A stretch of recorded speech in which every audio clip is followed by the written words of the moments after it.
Students, आज हम solve करने वाले हैं एग्रोनॉमी के कुछ इंपॉर्टेंट क्वेश्चंस। तो देखिए, अपना सबसे पहला क्वेश्चन है कि दलहनी फसलों के फल को कहते हैं। दलहनी फसलों का फल को क्या बोलते हैं अपन? तो देखिए, सबसे पहला ऑप्शन है कैप्सूल, सिलिकुआ, पोड, कैरियोप्सिस। तो दलहनी फसलों के फल को क्या बोलते हैं? दलहनी फसलों के फल को बोलते हैं अपन पोड। क्या बोलते हैं? पोड। क्या बोलते हैं? पोड या फली। इसके अलावा कैप्सूल किसे बोलते हैं? तिल के फल हो गया या जो तंबाकू है उसके फल को अपन क्या बोलते हैं? कैप्सूल। सिलिकुआ किसको बोलते हैं? सिलिकुआ बोलते हैं सरसों के फल को, जो मूली होती है उसके फल को क्या बोलते हैं अपन? सिलिकुआ। और कैरियोप्सिस किसको बोलते हैं? जो अनाज वाली फसलें होती है उनके फल का प्रकार क्या होता है? कैरियोप्सिस। अनाज वाली फसलों का फल का प्रकार क्या होता है? कैरियोप्सिस। तो आपको ध्यान रखना, पोड किसको बोलते हैं? दलहनी फसलों को। दलहनी फसलों का जो फल होता है उसे पोड बोलते हैं, और जो खाद्यान्न फसलें होती है उनके फल को कैरियोप्सिस बोलते हैं। आगे वाला क्वेश्चन अपना कि अनाजों के लिए अनाजों में किस एमिनो अम्ल की कमी पाई जाती है। देखिए, अनाजों में कौन से एमिनो अम्ल की कमी पाई जाती है वो बताना है। तो मिथियोनिन, लाइसिन, ग्लूकोज, सभी। तो देखिए, मिथियोनिन एमिनो अम्ल, लाइसिन एमिनो अम्ल, ग्लूकोज या सभी। तो देखिए, अनाजों में किस एमिनो अम्ल की कमी पाई जाती है? अनाजों में लाइसिन एमिनो अम्ल की कमी पाई जाती है। किसकी?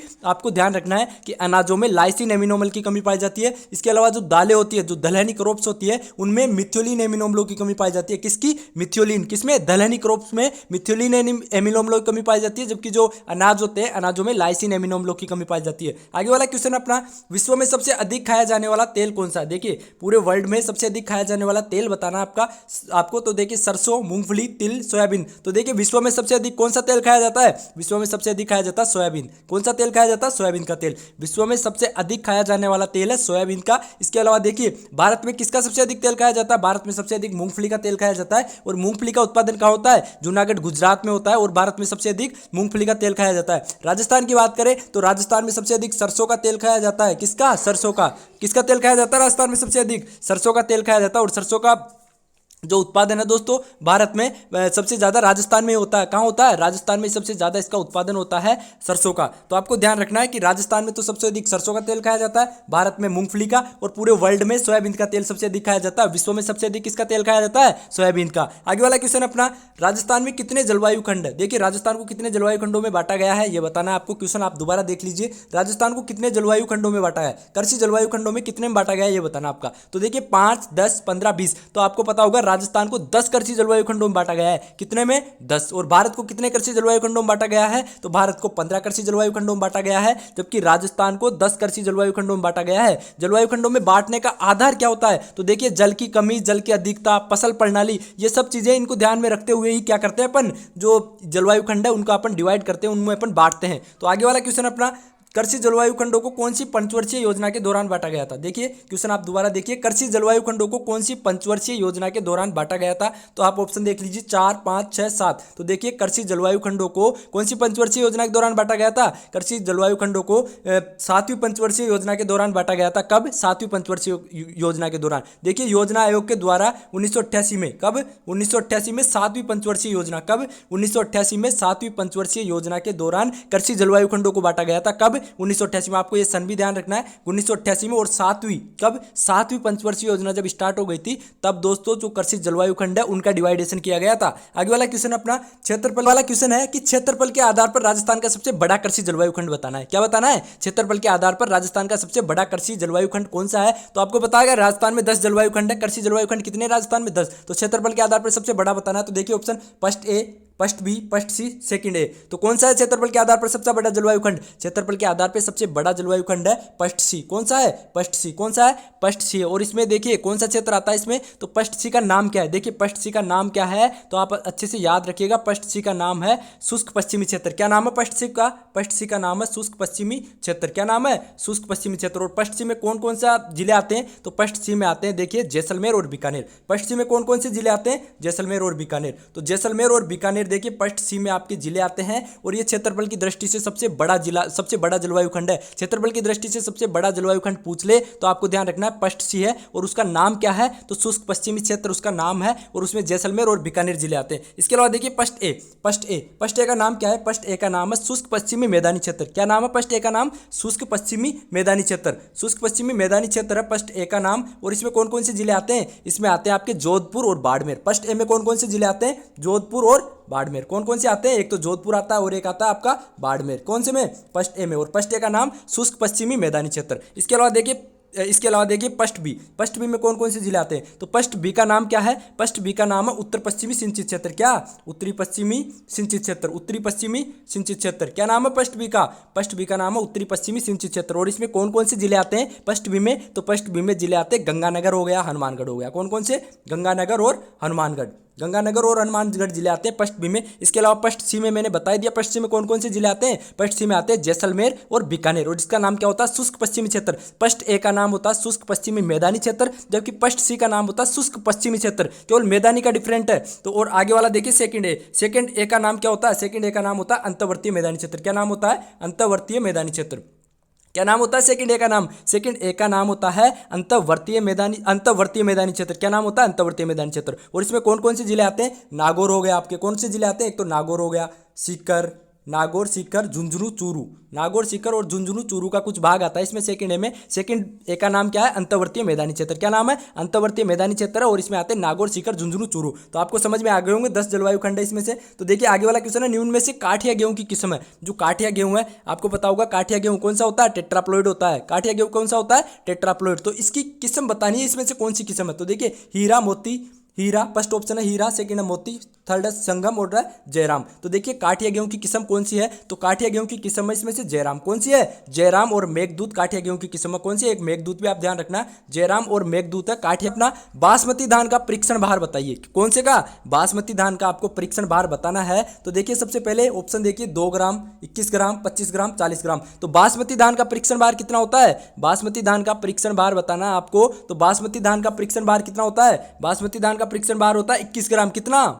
तो बासमती धान का परीक्षण भार 21 ग्राम। और यदि सिंपल धान का परीक्षण भार पूछ ले आपको, तो धान का परीक्षण भार कितना होता है? धान का परीक्षण भार होता है 25 ग्राम। आपको ध्यान रखना, बासमती धान का परीक्षण भार 21 ग्राम और धान का परीक्षण भार 25 ग्राम। इसके अलावा गेहूं का परीक्षण भार कितना होता है? 40 ग्राम। और जो गेहूं सा होता है, क्या दोस्तों, गेहूं का नकलची खरपतवार है गेहूं सा, इसका खरपतवार, इसका जो परीक्षण भार होता है कितना होता है? इसका परीक्षण भार होता है 2 ग्राम। गेहूं का जो गेहूं सा होता है, गेहूं से का परीक्षण भार 2 ग्राम, गेहूं का 40 ग्राम, और जो बासमती धान है इसका 21 ग्राम, और ये दो केवल धान होता है, धान का परीक्षण भार 25 ग्राम। आगे वाला क्वेश्चन है अपना, आगे वाला क्वेश्चन है विश्व की जादुई धान किस्म है। देखिए विश्व की जादुई धान है, कौन सी किस्म को बोलते हैं अपन को वो बताना है। तो देखिए विश्व की जादुई धान कौन सी किस्म को बोलते हैं? IR8, Jaya, TN first, CORH first. तो देखिए विश्व की जादुई धान है, कौन सी किस्म को बोलते हैं? IR8 को। कौन सी किस्म को? IR8 है, इसको अपन विश्व की जादुई धान बोलते हैं। किसको?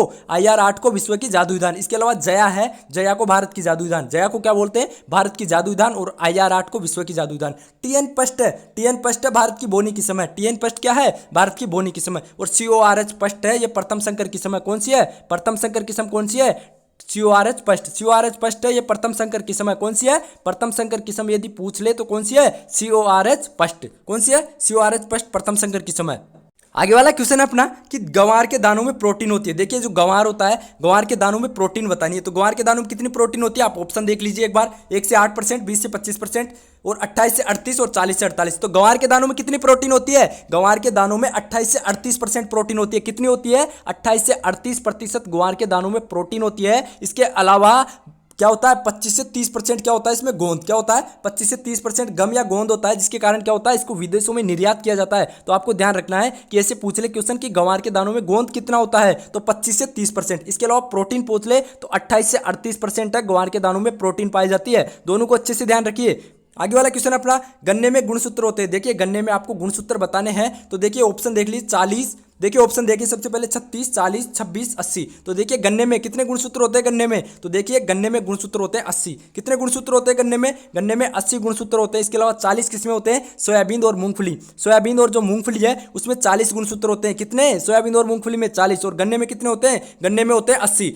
और इसमें जो 26 किस्में होते हैं, 26 होते हैं आपकी किस्में होते हैं तिल में। 26 किस्में होते हैं, 26 होते हैं तिल में, और 36 किस्में होते हैं सरसों में। तो आपको ध्यान रखना, देखिए गन्ने में 80 गुणसूत्र होते हैं। मूंगफली और सोयाबीन में 40 होते हैं। और जो सरसों होती है, सरसों में 36 होते हैं। सरसों में कितने गुणसूत्र होते हैं? 36। और इसके अलावा 26 किस्में होते हैं, 26 होते हैं तिल में। इनको आपको अच्छे से ध्यान रखना। आगे वाला क्वेश्चन है, अड़साली गन्ने की बुआई कब करते हैं? देखिए अड़साली गन्ने की यदि अपन को बुआई करनी है तो कब करेंगे? देखिए गन्ना है, ओटम गन्ना होता है, अड़साली गन्ना होता है, इकसाली गन्ना होता है। तो देखिए अड़साली गन्ने की बुआई कब करेंगे? तो देखिए ऑप्शन अक्टूबर, जनवरी, फरवरी, जून, जुलाई और अगस्त। तो देखिए अड़साली गन्ना यानी 18 महीने का गन्ना या वर्षाकालीन गन्ना भी बोलते हैं इसको, जो अड़साली गन्ना है इसकी। तो अड़साली गन्ने की बुआई अपन कब करेंगे, तो देखिए वर्षाकालीन गन्ना बोल रहे हैं इसको, तो कब करेंगे इसकी बुआई, जून जुलाई में। अड़साली गन्ने की बुआई कब करेंगे, जून जुलाई में। इसके अलावा ओटम गन्ना होता है, ओटम गन्ने की बुआई कब करते हैं, अक्टूबर में। कब, ओटम गन्ने की बुआई अक्टूबर में करते हैं और अड़साली गन्ने की जून जुलाई में। इसके अलावा इकसाली गन्ना होता है, इकसाली जो गन्ना होता है उसकी बुआई कब करते हैं, उसकी बुआई करते हैं जनवरी फरवरी में।